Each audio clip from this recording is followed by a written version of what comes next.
You ask Tiger to solve. This deals with linear equations with one unknown.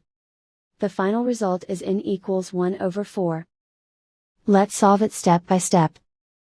Group all constants on the right side of the equation. Subtract 3 over 4 from both sides. Group like terms. Combine the fractions. Combine the numerators.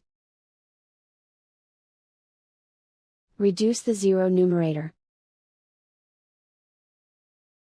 Simplify the arithmetic.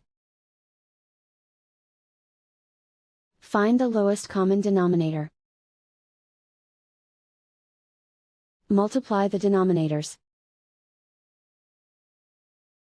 Multiply the numerators. Combine the fractions. Combine the numerators. Isolate the n. Multiply both sides by inverse fraction 2 over -1. Group like terms.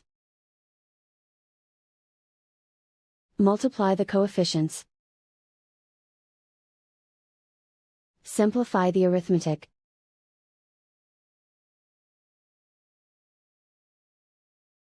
Multiply the fractions. Simplify the arithmetic. And so the final result is n equals 1 over 4.